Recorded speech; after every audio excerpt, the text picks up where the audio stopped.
सबके लिए ये एक बहुत बड़ा हेल्पफुल फैक्टर रहने वाला है, because we will be starting from basics. अगर बात करी जाए क्वांटम केमिस्ट्री की, तो सब स्टूडेंट्स को पता है कि क्वांटम बहुत अच्छी वेटेज होल्ड करती है।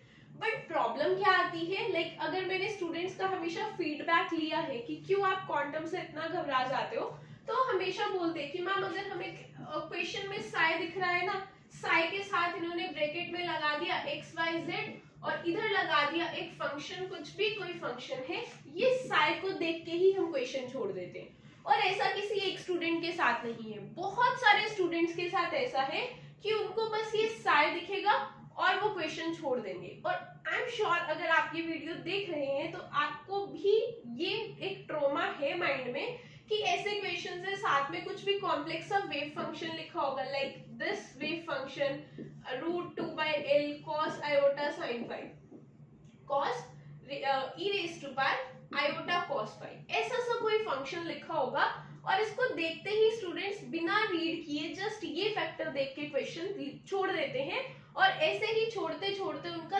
30 मार्क्स का लॉस हो जाता है जो वो इजीली स्कोर कर सकते हैं। सो जब हम क्वांटम स्टार्ट करेंगे, that is a very lengthy unit, obviously weightage भी अच्छी है, so it is worth it. तो मेन टारगेट जो हम सबसे स्टार्टिंग के 3-4 लेक्चर्स में रखेंगे वो यही रहेगा कि कैसे आपके माइंड से ये फैक्टर निकालना है कि ये चीजें डरने वाली नहीं है। अगर आपको मैं ये बोल दूं कि ऐड करो 500 में 25, तो क्या आप इसको देख के डर जाते हो? नहीं ना, बिकॉज आपको डायरेक्टली पता है this is equal to 525। Reason क्या है? क्योंकि दिस इज एन एडिशन जो आप बचपन से करते आ रहे हो, जो आपने 2nd-3rd क्लास में सीखा और वो चीजें आप अभी तक यूज कर रहे हो, तो इनसे आप यूज टू हो, तो इनको देख के आप डरते नहीं हो। लेकिन आप जब इन फैक्टर्स को देखते हो और ये बिल्कुल आपके लिए नए हैं, स्पेशली जो स्टूडेंट्स मेडिकल बैकग्राउंड से हैं, तो वो तो ये देख के ही छोड़ देते हैं कि हमें ये सॉल्व नहीं करना आता। सिर्फ इसके पीछे एक रीजन है, because you are not used to this exponent term, this under root, this cos theta, cos pi. So सिर्फ एक ट्रोमा की वजह से, एक यूज टू नहीं होने की वजह से आप इतना लॉस कर देते हैं अपना। सो हम क्वांटम को एक इसके लिए स्ट्रेटेजी से पढ़ेंगे।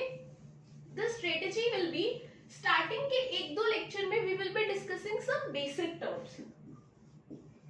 बेसिक टर्म्स में हम वो टर्म्स डिस्कस करेंगे कि अगर साई है तो उसको देख के नहीं डरना, साई क्या एक्सप्लेन करता है, इतना जो कॉम्प्लेक्स वेव फंक्शन दिया है वो एक्सप्लेन क्या करना चाहते हैं, ये हम एक्सप्लेन करेंगे स्टार्टिंग के कुछ लेक्चर्स में। We will discuss some basic mathematics, that will include integration, differentiation, हम ये सब डिस्कस करेंगे। बिकॉज बहुत सारे स्टूडेंट्स मेडिकल बैकग्राउंड वाले और साथ में नॉन मेडिकल वाले भी, जिनको अगर कॉम्प्लेक्स इंटीग्रेशन डिफरेंशिएशन आ जाए तो वो पैनिक में सॉल्व नहीं कर पाते। तो हम ये जो स्टार्टिंग के कुछ लेक्चर्स हैं, we will do some basic terms along with some mathematic tricks like integration, differentiation, how to solve them. Okay, so we will be discussing this. Then in the further lectures, this is just कि आप used to हो जाओ इन सब topic से। अगर आगे बात करी जाए फर्दर लेक्चर्स की, तो उसमें हम स्टार्ट करेंगे सबसे पहले we will be discussing about postulates of quantum mechanics. Postulate of quantum mechanics, we have 5 postulates of quantum mechanics. In postulates में से एग्जाम में हर साल क्वेश्चन आता ही आता है, because इन 5 postulates में से हम ऑपरेटर्स को कवर कर लेते हैं, हम आइगन फंक्शंस को कवर कर लेते हैं, एंड इसमें से हर साल एग्जाम में क्वेश्चन आता ही आता है। इसी में हम स्क्रोडिंजर वेव इक्वेशन को भी कवर कर लेते हैं।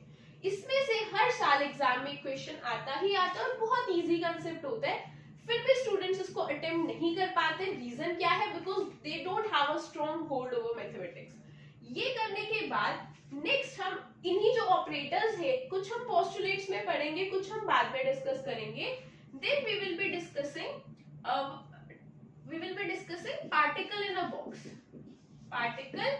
in a box that will include 1-dimensional, 2-dimensional, 3-dimensional box, and this is also very important. इसमें से भी हर साल without any gap क्वेश्चन आता ही आता है। कई बार एक सेम एग्जाम में 2 क्वेश्चंस आ जाते हैं इस टॉपिक से। उसके बाद next we will be discussing about tunnelling effect. tunneling effect, we will be discussing simple harmonic oscillator. That is also one dimensional, two dimensional, three dimensional. After that we will be discussing hydrogen atom. उसके बाद hydrogen atom discuss करने के बाद हम कुछ complex mathematical topics पे जाएंगे. Those will be approximation methods. These approximation methods include variation principle, variation method and perturbation method. फिर उसके बाद हम स्टडी करेंगे about the wave function. Those are the spin and orbital part of the wave function. Then after that we will be discussing about the molecular orbital and covalent theory. And after that we will be discussing the biherkel theory. Okay, so these are just the main topics. Every topic has 5 to 6 subparts. इतना नहीं है कि यही है बस.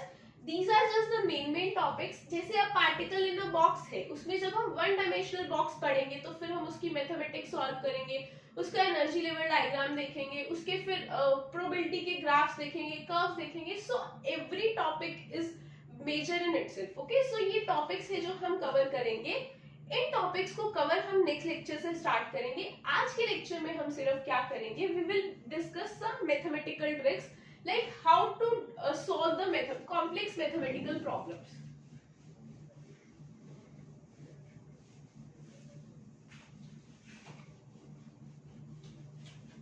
सो first of all जो quantum में students को मेजर प्रॉब्लम आती है, मेजर प्रॉब्लम इज कि ये वेव फंक्शन क्या है. अभी तक हम लोग पढ़ रहे थे कि हाँ ये एक, अगर इलेक्ट्रो की बात करें ये सेल है, ये इसका कैथोड है, ये इसका एनोड है. थर्मोडायनेमिक्स की बात करते हैं तो ये एक पार्टिकल है, इसको पुश किया, पुल किया, पिस्टन लगाया, वर्क हुआ, ये सब चीजें. क्वांटम मैकेनिक्स में क्या है, आपको सीधा क्वेश्चन आएगा एक पार्टिकल का कुछ इतना कॉम्प्लेक्स सा वेव फंक्शन है, जैसे उसका वेव फंक्शन है √2/L sin nπx/L. तो यहीं पे आप सोच लेते हो कि यार ये तो बहुत ही ट्रिकी है, हम इसको सॉल्व नहीं कर सकते. तो आज का मेन फोकस यही है कि व्हाट साइ सिग्निफाइज एक्चुअली. सो अगर बात की जाए साइ की, तो this is what wave function. ठीक है, तो अब अगर मैं आपको बोलूं कि कोई भी लाइक सपोज कोई भी स्टूडेंट है या कोई आपका फ्रेंड है या कोई आपके लिए अननोन है, उस अननोन पर्सन के लिए आपको उसका क्या करना है, उसका इंफॉर्मेशन चाहिए, उसके बारे में आपको इंफॉर्मेशन चाहिए. अगर आपको उसकी इंफॉर्मेशन चाहिए तो आप उसके बारे में क्या पता करोगे कि वो उसका बर्थ प्लेस क्या है, लाइक उसका बर्थ डेट क्या है, एज क्या है, उसकी नेम क्या है उसका, है ना. यही सब चीजें तो हम स्टडी करेंगे कि क्या क्या उसके बारे में, कि वो कहाँ रहता है, क्या करता है, स्टडी क्या कर रखी है, ये चीजें हम पढ़ेंगे किसी भी पार्टिकल के बारे में. ओके, बट किसी भी पर्सन के बारे में अगर हमें इंफॉर्मेशन निकालनी है तो ये. बट टॉकिंग अबाउट केमिस्ट्री, अगर हम केमिस्ट्री के पार्टिकल्स की बात करें तो केमिस्ट्री में अगर मैं बात करूं इलेक्ट्रॉन है, तो अगर मैं बोलूं इलेक्ट्रॉन, अगर ये रूम है, सपोज इस रूम में मैंने एक इलेक्ट्रॉन को फिट कर दिया और मैं आपको बोलूं कि इस इलेक्ट्रॉन के बारे में कुछ इंफॉर्मेशन चाहिए, तो obviously when we are talking about electron that is confined within a room, तो उसका हम बर्थ प्लेस तो स्टडी करेंगे नहीं, उसका हम डेट तो स्टडी करेंगे नहीं कि बर्थ डेट क्या है. When the particle is a subatomic particle or a microscopic particle or anything like we are dealing with a system, तो ये चीजों की एग्जिस्टेंस नहीं होती. तब अगर हमें किसी सिस्टम को केमिस्ट्री में, क्वांटम केमिस्ट्री में पढ़ना है, तो हम क्या करेंगे, हम उस सिस्टम की एनर्जी कैलकुलेट करेंगे, हम उस सिस्टम की मोमेंटम कैलकुलेट करेंगे. अगर मैं बोल दूं कि इस रूम में मैंने एक इलेक्ट्रॉन फिट करा है, तो इस रूम में जब मैंने इलेक्ट्रॉन फिट कर दिया तो उसका रूम में तो भी तो कितना सारा प्लेस है, तो एग्जैक्टली वो किस पोजीशन पे लाई करता है हम ये पता करेंगे. ठीक है, और हम उसका एनर्जी में भी काइनेटिक एनर्जी, पोटेंशियल एनर्जी, ये सब चीजों के बारे में पता करेंगे.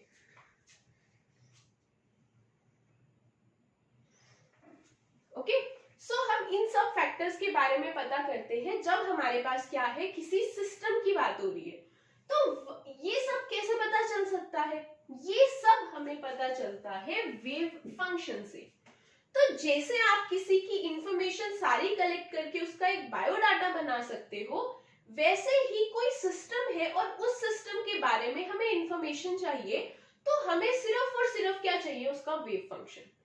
उसका वेव फंक्शन अगर मुझे पता है, साई क्या डिपिक्ट करता है कि उसका वेव फंक्शन, इसके साथ ब्रैकेट में अगर एक्स वाई जेड लगाया है, तो एक्स वाई जेड क्या डिपिक्ट करता है कि एक्स एक्सिस में वो पार्टिकल मूव कर रहा है, तो कितने डिस्टेंस पे है वो एक्स एक्सिस से, वाई एक्सिस से वो कितने डिस्टेंस पे, जेड एक्सिस से कितने डिस्टेंस पे है। मतलब जो वेव फंक्शन है, मतलब जो वो पार्टिकल है, उसकी जो पोजीशन है वो एक्स पे, वाई पे और जेड पे डिपेंड करती है। ऑब्वियसली अगर कोई पार्टिकल में इस रूम में देखूं तो मुझे उसका डिस्टेंस मेजर करना है, तो मैं वॉल्स को अपनी ओरिजिन ले लूंगी, वॉल्स को अपनी एक्सिस ले लूंगी और हम वॉल से डिस्टेंस मेजर करेंगे। तो जब हम वॉल से डिस्टेंस मेजर कर रहे हैं तो ऑब्वियसली वॉल कहाँ पे है उस पे तो डिपेंड कर ही रहा है ना कि कितना डिस्टेंस है।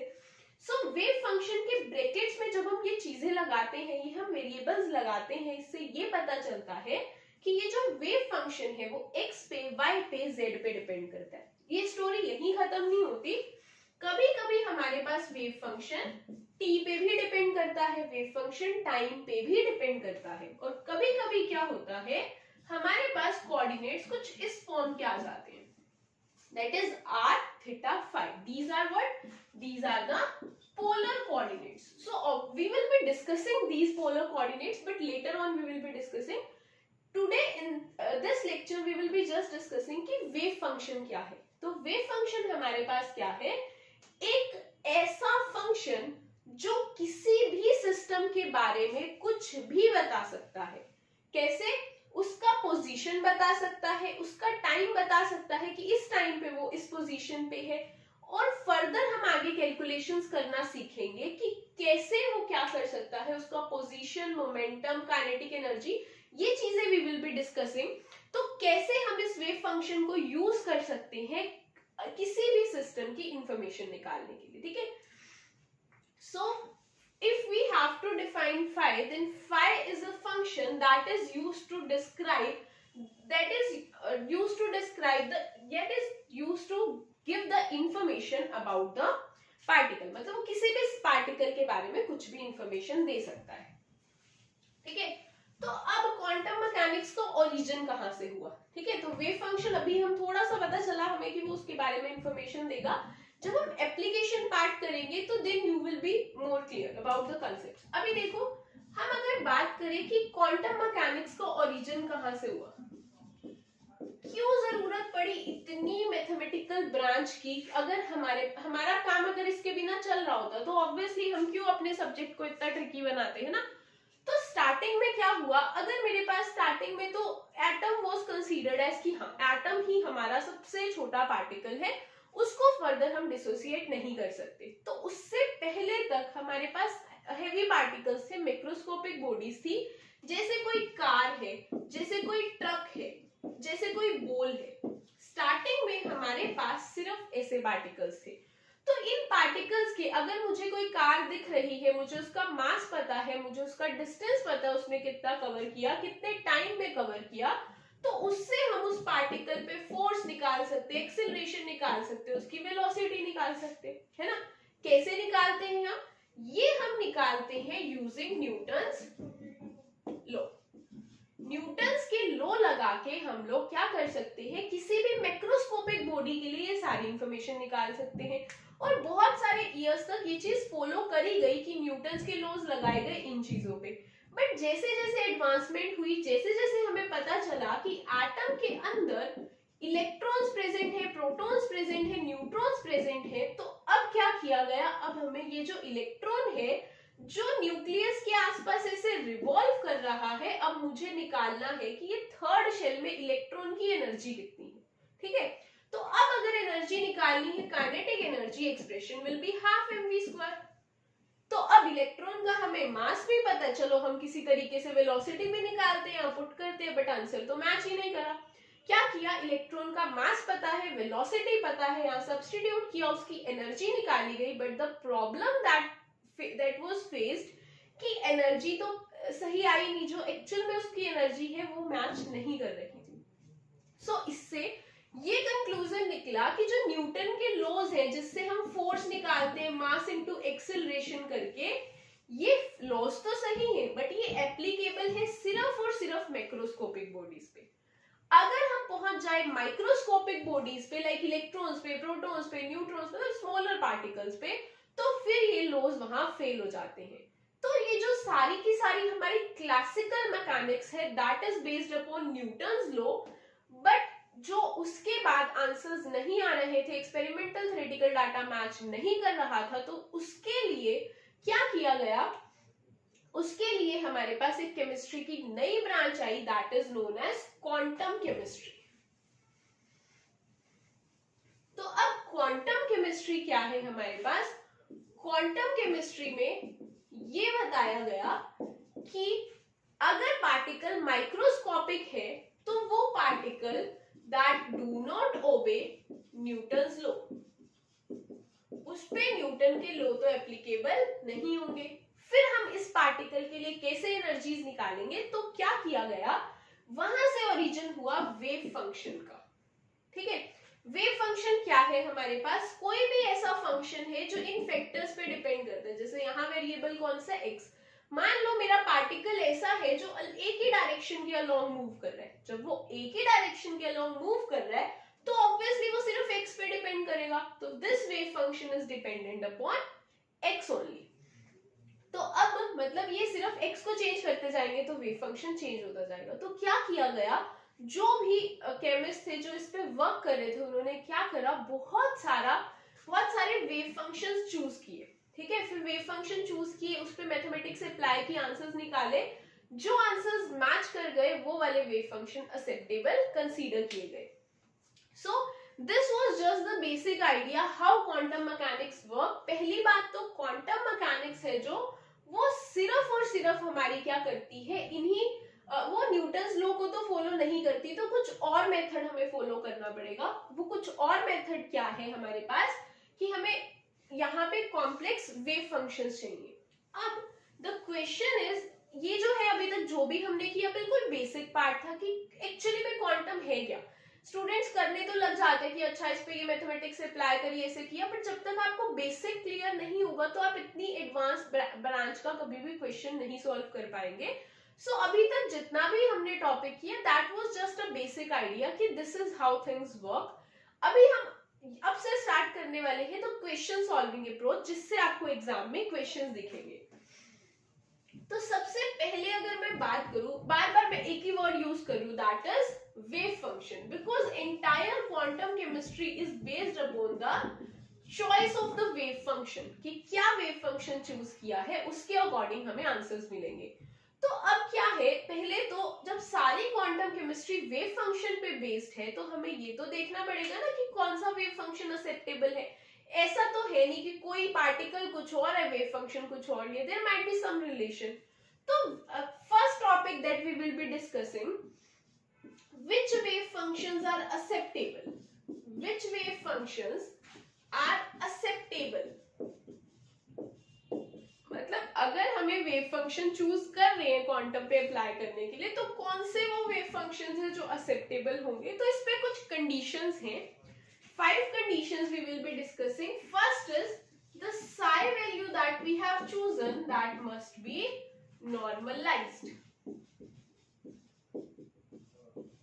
मतलब वेव फंक्शन एक्सेप्टेबल तभी होगा जब वो जो हमने चूज किया है वो नॉर्मलाइज होना चाहिए।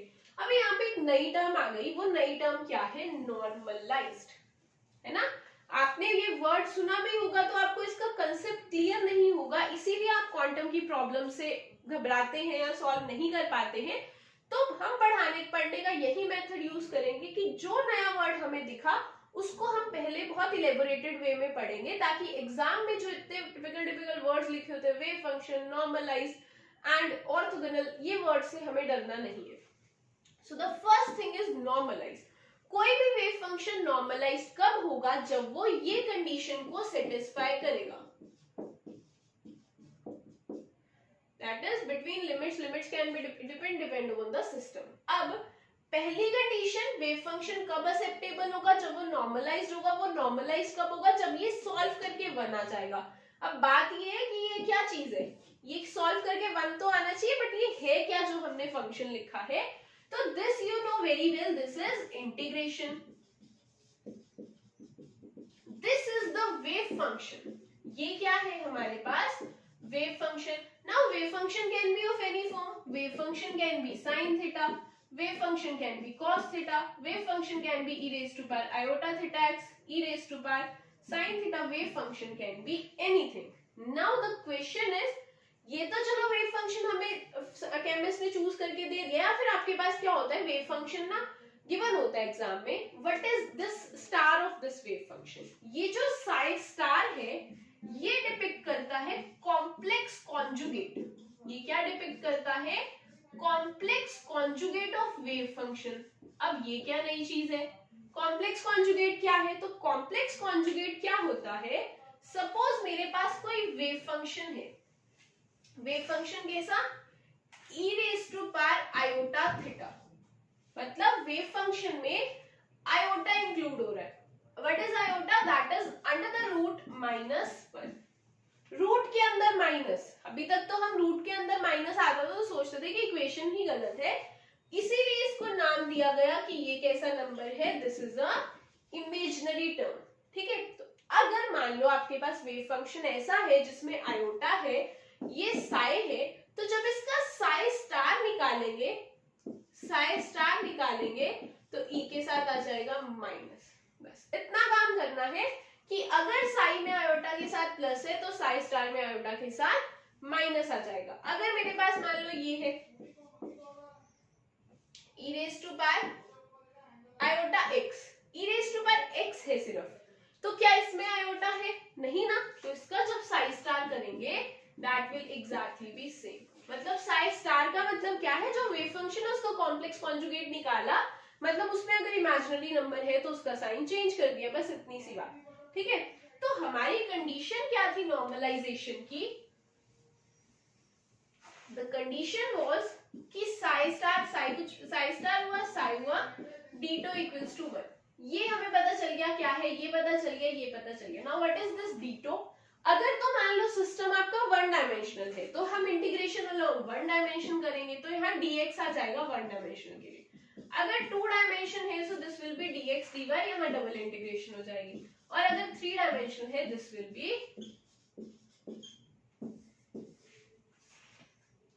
will be 3. Okay, so this is what we mean by कि ये जो है हमारे पास, इसको हमने इंटीग्रेट करा ओवर 1 डायमेंशन, 2 डायमेंशन, 3 डायमेंशन। अगर ऐसे सॉल्व करके 1 आता तो वेव फंक्शन हमारा एक्सेप्टेबल है, नहीं आता तो एक्सेप्टेबल नहीं है। द क्वेश्चन बीइंग, अगर मान लो वेव फंक्शन ना आपने चूज करा, वेव फंक्शन चूज करने पे उस पे कॉम्प्लेक्स कॉन्जुगेट लगाया, आंसर आया 4। क्या चाहिए था आंसर, 1, आंसर आया क्या 4। ये तो वेव फंक्शन चलेगा नहीं, बट हम क्या कर सकते हैं, इस वेव फंक्शन के जैसा ही एक वेव फंक्शन बना सकते हैं, बस हम इसको 1 ला सकते हैं। कैसे, अगर मैं दोनों साइड 4 से डिवाइड कर दूं तो क्या होगा, ये तो 1 बन गया, मेरी उधर वाली कंडीशन तो सेटिस्फाई है।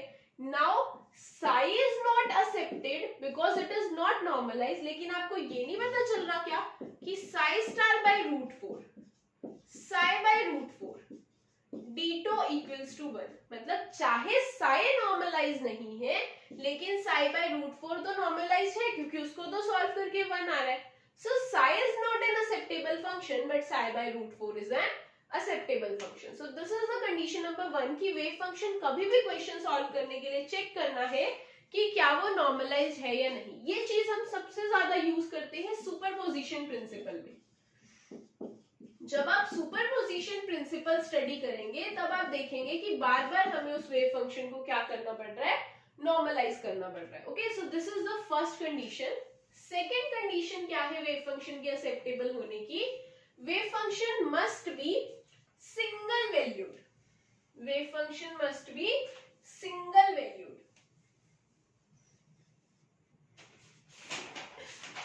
तो वेव फंक्शन हमारा कैसा होना चाहिए, सिंगल वैल्यूड। कैसा सिंगल वैल्यूड, मान लो हमारा वेव फंक्शन है कुछ कुछ ऐसा, मतलब x को ब्रैकेट में लिखने का मतलब है ये डिपेंड करता है x पे, तो वेव फंक्शन है मेरा x प्लस 4। इतने सिंपल नहीं होते, अभी तो जस्ट हम कंडीशंस देख रहे हैं, तो हम बहुत simple simple wave functions choose करेंगे। x plus 4 is the wave function. अब ये सिंगल वैल्यूड होना चाहिए, मतलब अगर मैंने x को 0 पुट किया ना तो मुझे एक ही साई मिलना चाहिए, और एक्चुअली में दिस इज ट्रू, क्योंकि जब मैं x को 0 पुट करूंगी तो साई मेरा 4 आ जाएगा। x को जब मैं 1 पुट करूंगी तो साई मेरा क्या आ जाएगा, देन दैट विल बी 5। अगर मैं x को 2 पुट करूं तो साई x विल बी 6। मतलब ये वेव फंक्शन सिंगल वैल्यूड तो है, क्योंकि x की एक वैल्यू पुट करने पे मुझे एक ही साई x मिल रहा है, मतलब दिस इज सिंगल वैल्यूड। अब हम एग्जांपल्स देखते हैं कि कब ये सिंगल वैल्यूड नहीं होगा। मान लो मेरे पास वेव फंक्शन है psi x equals to sine inverse x, ये हो गया। अब अगर मैं मान लो x को पुट कर दूं 0, तो क्या हो गया, sine x equals to sine inverse 0। अब साइन 0 कब होता है, साइन 0 पे भी 0, साइन 180 पे भी 0, साइन 360 पे भी 0। अरे मतलब 0 पुट करने पे ये तो बहुत सारी वैल्यूज हो सकती है, इसकी वैल्यू 0, 180, 360, मतलब 0, पाई, 2 पाई, तो हम इसको रेडियंस में लिखते हैं 0, पाई, 2 पाई, 3 पाई, सब वैल्यूज है। तो क्या ये सिंगल वैल्यूड है, नहीं, बिकॉज x की एक वैल्यू लिखने पे हमारे पास साई की तीन क्या, there will be infinite, 3 pi, 4 pi and so on. So this is not an acceptable wave function because it is not single valued. Same apply for cos. अगर मैं लिखूं cos इनवर्स x, तो यहाँ पे भी सेम ही बात है। अगर -1 लिख दे रहे हो तो -1 भी cos की कितनी सारी वैल्यूज पे होता है। तो इसलिए ये जो वेव फंक्शंस है, मोस्टली जो ट्रिग्नोमेट्रिक वेव फंक्शंस होते हैं, वो सारे के सारे ही, वो कोई भी क्या होता है, सिंगल वैल्यूड नहीं होता, because they follow a periodic wave. Okay, so यहां से हमें पता चलता है पहली कंडीशन नॉर्मलाइज होना चाहिए, दूसरी कंडीशन वेव फंक्शन कैसा होना चाहिए, वेव फंक्शन सिंगल वैल्यूड होना चाहिए। थर्ड कंडीशन क्या है, wave function must be continuous. Wave function कैसा होना चाहिए हमारा, वेव फंक्शन कंटिन्यूअस होना चाहिए। कंटिन्यूअस का मतलब क्या है कि कोई ब्रेक नहीं होनी चाहिए, सिंपल। मतलब अगर वेव फंक्शन मेरा ऐसा है तो ये ऐसे जाना चाहिए, मतलब ये वेव फंक्शन ऐसे जाना चाहिए, ऐसे जाना चाहिए, ऐसे नहीं जाना चाहिए, because you can clearly see that there is a break here. दिख रही है ना यहाँ पे ब्रेक, इतने यहाँ से तो ये गया ही नहीं, कॉन्टिन्यूअस थोड़ी है ये, तो यहाँ पे खत्म, फिर यहाँ से start. So this is an acceptable wave function, this is not acceptable. Reason, because this is continuous and this is not continuous in nature, तो ये भी एक्सेप्टेबल नहीं है। फोर्थ, बस कंटिन्यूअस में आपको इतना ही याद रखना है कि वेव फंक्शन कंटिन्यूअस होना चाहिए, ऐसा होना चाहिए, ऐसा नहीं होना चाहिए। साथ में एक और चीज भी आती है इसमें कि वेव फंक्शन हमारा सेम नेचर का होना चाहिए। कि अभी चलो ठीक है, ये तो वैसे ही हमने कैंसिल कर दिया कि ये तो हो ही नहीं सकता। अब कॉन्टिन्यूअस में भी कंडीशंस है, क्या कंडीशंस है, कॉन्टिन्यूअस में भी मान लो ये ऐसे, ठीक है, कॉन्टिन्यूअस में ये ऐसे, तो कोई ये पैटर्न फॉलो नहीं कर रहा ना, तो वेव फंक्शन सेम नेचर का होना चाहिए कि ठीक है, पहले इंक्रीज फिर डिक्रीज फिर फर्दर ऐसे, तो ये चलेगा, ये एक्सेप्टेबल है। बट ये ऐसा सा रैंडम सा नहीं चलेगा, बिकॉज हमें वेव फंक्शन क्या चाहिए, सेम नेचर का चाहिए। सेम नेचर का मतलब that must follow a fix pattern, कि ऐसे है तो फिर यही पैटर्न थ्रू आउट फॉलो होगा। So third point is wave function must be continuous, there should be no break in it. Okay.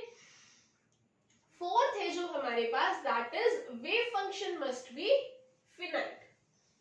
Wave function हमारे पास कैसा होना चाहिए, उसकी कुछ फिनाइट वैल्यू होनी चाहिए।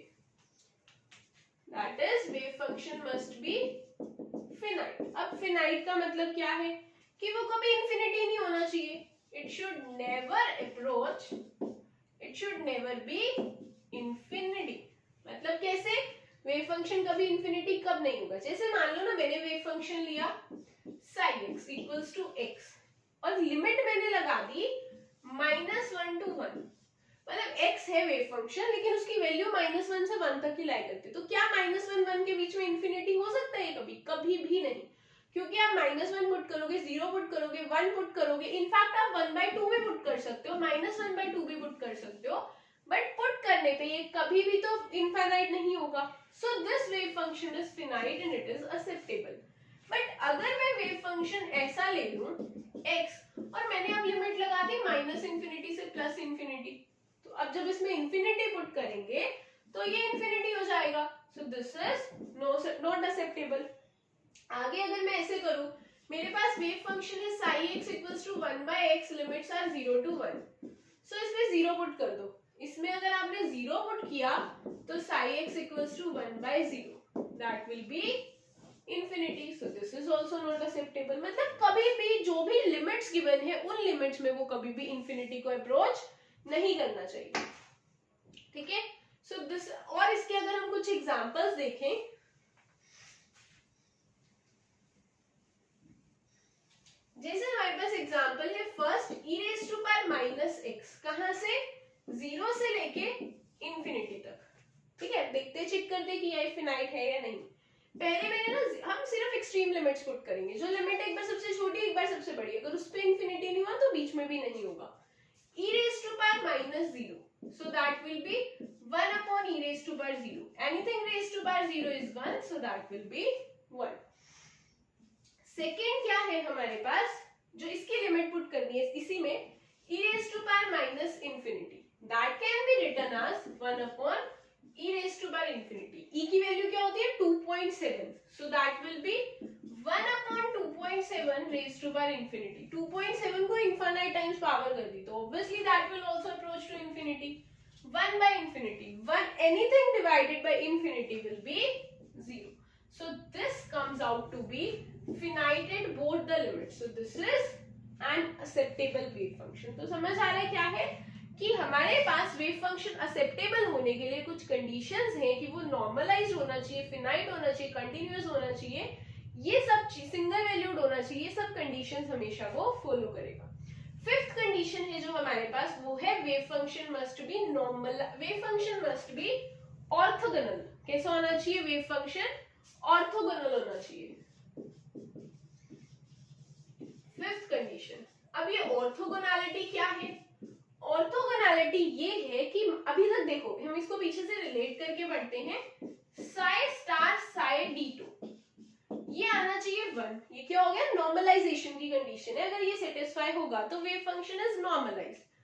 अब ये जो वेव फंक्शन है, मान लो ना कि मेरे पास एक सिस्टम है, जैसे हाइड्रोजन एटम है, तो हाइड्रोजन एटम में बहुत सारे लेवल्स होते हैं, तो हर एक लेवल के लिए वेव फंक्शन में कुछ ना कुछ चेंज आएगा. मतलब हम n ले लेते हैं तो उसको पुट करते हैं, तो सपोज इसके लिए वेव फंक्शन मेरा psi1 है और इसके लिए psi2 है और इसके लिए psi3 है. ठीक है, इसको अगर तो मैं सेम अप्लाई करूं, मतलब मैंने यहाँ n है, चलो इधर क्या करा मैंने, m ले लिया और इधर n. m क्या डिपिक्ट करता है, कोई लेवल, और n क्या डिपिक्ट करता है, कोई दूसरा लेवल. अगर तो ये 1, अगर तो ये m और n इक्वल है, m और n इक्वल मतलब ये भी 1 ये भी 1, मतलब अगर ये लेवल का वेव फंक्शन लिया तो कॉम्प्लेक्स कॉन्जुगेट भी उसी का लिया और ये आंसर फिर 1 आना चाहिए. मतलब अगर वेव फंक्शंस सेम लेवल के हैं कि वेव फंक्शन भी उसका, कॉम्प्लेक्स कॉन्जुगेट भी उसका, m और n इक्वल है तो 1 है. This should hold. और अगर तो मेरे पास ये नॉट इक्वल है, मतलब m और n दो डिफरेंट लेवल्स हैं, तो आंसर 0 आना चाहिए. अगर ये कंडीशन सेटिस्फाई होती है then the wave function is orthogonal. तो ऑर्थोगोनल के लिए क्या है, अगर तो सेम है तो 1 आना चाहिए, डिफरेंट है तो 0 आना चाहिए. अगर ऐसा होगा तो वेव फंक्शन कैसे होंगे हमारे पास, ऑर्थोगोनल. तो ऑर्थो, अभी हमने दो चीजें पढ़ ली, एक पढ़ लिया नॉर्मलाइज्ड, एक पढ़ लिया ऑर्थोगोनल. अगर अभी वेव फंक्शन को तो पांचों कंडीशन सेटिस्फाई करनी है. अगर वेव फंक्शन नॉर्मलाइज्ड भी है और वेव फंक्शन ऑर्थोगोनल भी है तो हम इसको एक नाम देते हैं कि वेव फंक्शन हमारा क्या है, ऑर्थोनॉर्मल. ये तो हमें पता ही है कि वेव फंक्शन कैसा होना चाहिए, वेव फंक्शन ऑर्थोनॉर्मल होना चाहिए. मतलब वेव फंक्शन क्या है, ऑर्थोगोनल भी होना चाहिए और नॉर्मलाइज्ड भी होना चाहिए, तब जाके वो एक्सेप्टेबल होगा. So these are the conditions जो एक वेव फंक्शन को फुलफिल करनी ही पड़ेंगी, तब जाके हम बोलेंगे कि ये जो वेव फंक्शन है ये एक्सेप्टेबल है, इसको हम फर्दर कैलकुलेशंस के लिए यूज कर सकते हैं। तो अभी हम क्वांटम केमिस्ट्री जो हमने स्टार्ट करी है, अभी तक हमने सिर्फ इतना देखा कि सिस्टम है ना, सिस्टम की पोजीशन को, मोमेंटम को, सब चीजों को डिस्क्राइब करने के लिए कोई वेव फंक्शन चाहिए, तो हमने उसको नाम दे दिया साई। फिर हमने देखा कि एक्स वाई जेड टी पे डिपेंड कर रहा है, आर थीटा फाई पे भी डिपेंड कर सकता है। तो बट अभी फिर हम देख रहे हैं कि हाउ टू चूज, तो वो चूजिंग कंडीशन के लिए हमने 5 प्रॉपर्टीज बनाई, ये सेटिस्फाई करके आपके पास एक वेव फंक्शन आ गया। अब हम ये देखते हैं कि इस वेव फंक्शन को कैसे यूज कर सकते हैं हम कैलकुलेट करने के लिए, क्या, किसी भी पार्टिकल की position, momentum and many other factors. So जो बेसिक इंट्रोडक्शन है क्वांटम की, वो पार्ट हम लोग कंप्लीट कर चुके हैं। This is just introduction. इस पे से क्वेश्चंस आते हैं ये फिनाइट वाले से, या मतलब इनमें से क्वेश्चन आ जाते हैं कि आपको वेव फंक्शन गिवन है, क्या ये फिनाइट है, क्या ये नॉर्मलाइज्ड है, ऐसे भी क्वेश्चन बनता है, प्लस इनका कंपाइल्ड क्वेश्चन भी आता है। सो आज का लेक्चर हम यही फिनिश करते हैं। इसके बाद जो नेक्स्ट लेक्चर है उसमें हम पोस्टुलेट स्टडी करेंगे। तो जब हम पोस्टुलेट स्टडी करेंगे तो उससे you will get to know कि how this wave function can be used to calculate the value of quantities like position, momentum. तो that we will discuss in the next lecture. तब तक के लिए आपका एक होमवर्क है, बिकॉज हम क्वांटम जब स्टडी करते हैं तो मैथमेटिक्स में बहुत प्रॉब्लम आती है। जब मैं मैथ्स करवाऊंगी, जब हम उन प्रॉब्लम्स पे पहुंचेंगे जहां मैथ्स बहुत टिपिकल है, I will be discussing what differentiation is, what integration is, obviously I will be discussing, but better it will be अगर आप उससे पहले लाइक क्वांटम अप्रोच करने से पहले मैथमेटिक्स पे अप्रोच करें, क्योंकि क्वांटम में बहुत कॉम्प्लेक्स मैथमेटिक्स आती है, differential, we have some standard integrals as well. तो वो सॉल्व करने के लिए आपको क्या करना पड़ेगा, पहले डिफरेंशिएशन पे होल्ड अच्छी होनी चाहिए। So I suggest before watching the next video you can like you can make your concepts of mathematics strongly by differentiation integration कर लोगे तो this will be very easy. Okay, so that will be all for this lecture.